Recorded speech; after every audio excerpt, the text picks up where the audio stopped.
I didn't realize that the worst humiliation of my life would happen under chandeliers with an open bar and a room full of people who thought they knew exactly who I was. Zoe invited me to her company's recognition night like it was a milestone. Big venue, formal dress, awards. She said she wanted to introduce me properly to her coworkers, the people she talked about every day. I said yes without hesitation. I trusted her. We had been dating for a few months, long enough to feel settled, not long enough to have tested anything real. She worked in marketing at a mid-sized software company called Braden & Co. Solutions.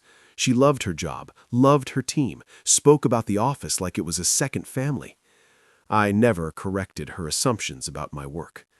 When she asked what I did, I told her I was self-employed, involved in business consulting and development.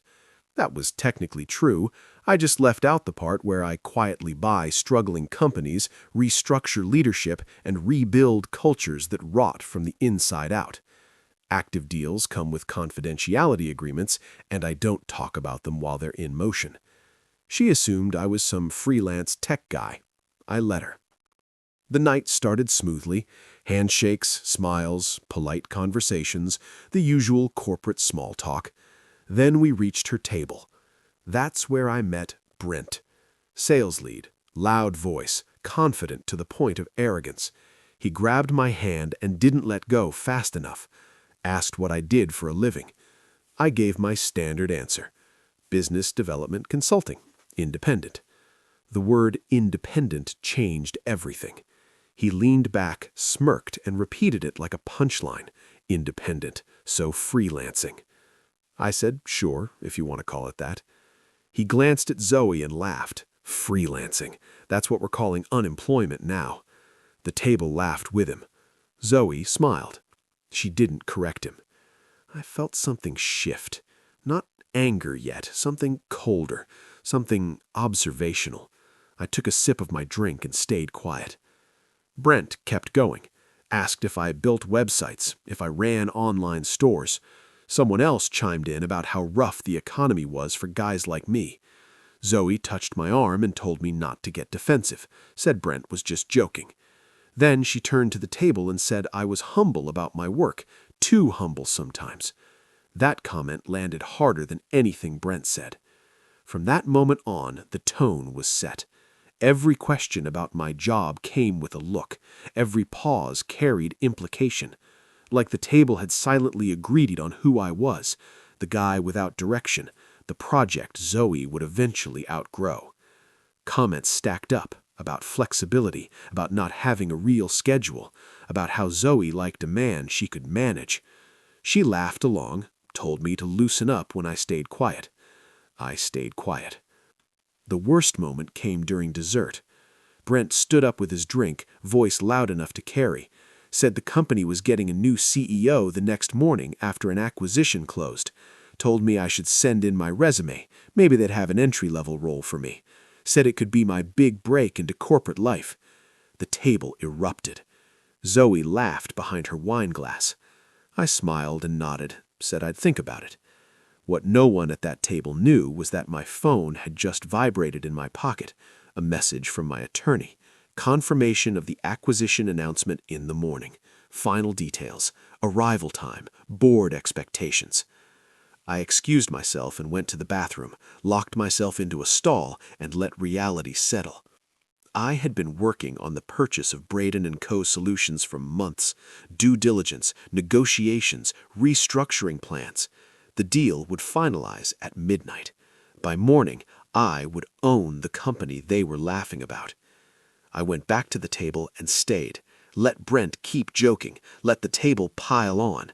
Zoe squeezed my hand once, but never told them to stop. I drove her home near midnight.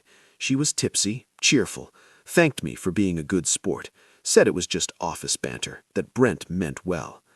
I didn't argue. At home, I checked my email. The acquisition had closed. Braden & Co. Solutions was now owned by my firm. I didn't sleep.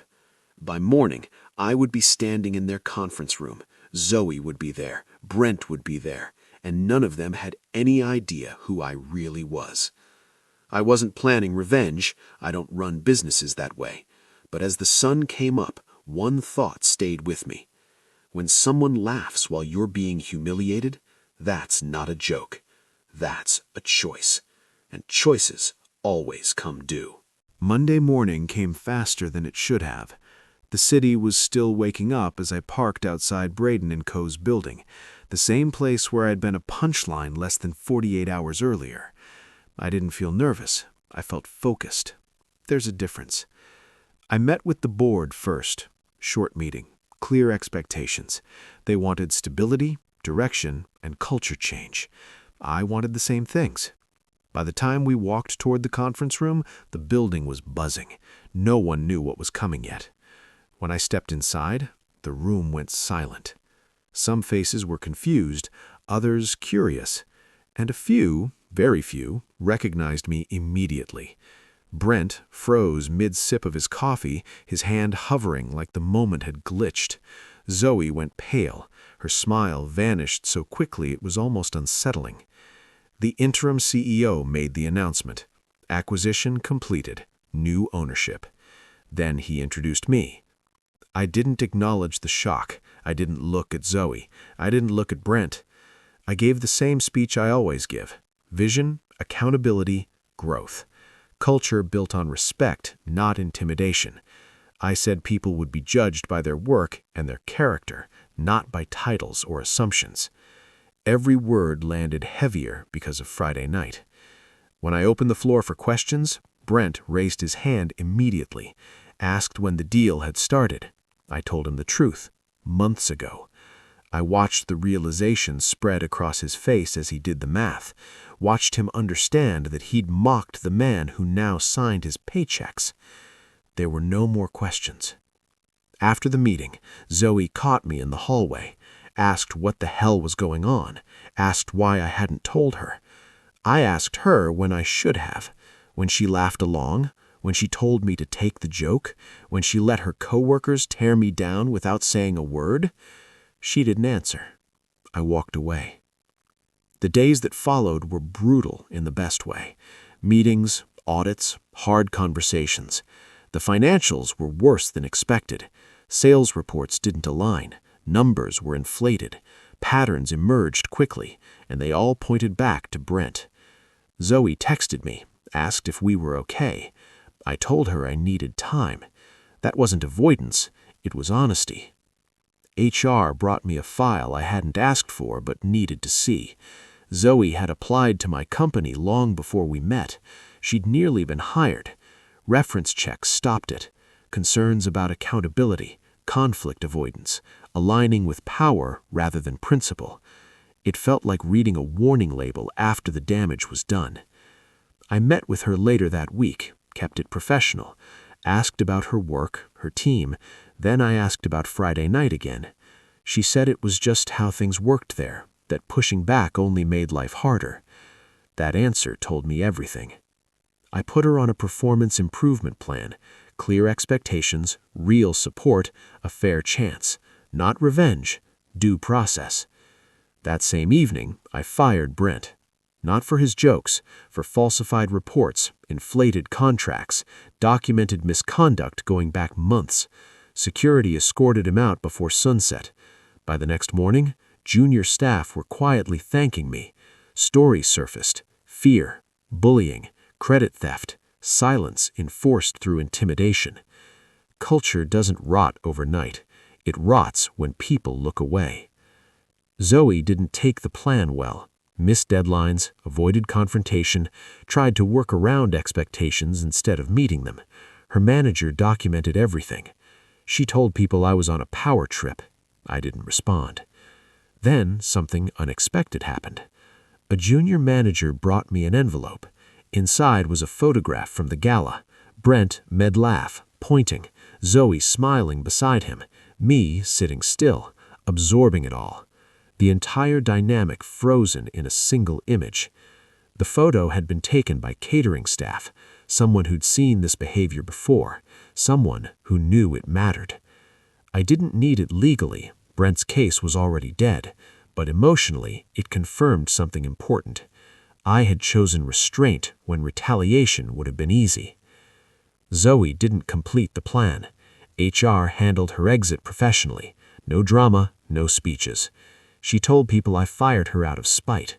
Anyone who wanted to believe that already had. The company began to change. Revenue stabilized. Meetings sounded different. People spoke up. One junior rep admitted he'd planned to quit before Brent was fired. I promoted him, not because he was perfect, but because he was honest. Someone asked me later what I gained from all of this. The answer surprised me. I gained clarity about leadership, about dignity, about the kind of partner I want beside me when things get uncomfortable. I learned that humiliation reveals character faster than praise ever will. Power doesn't corrupt, it reveals. And when I finally had the power to respond however I wanted, I chose decency.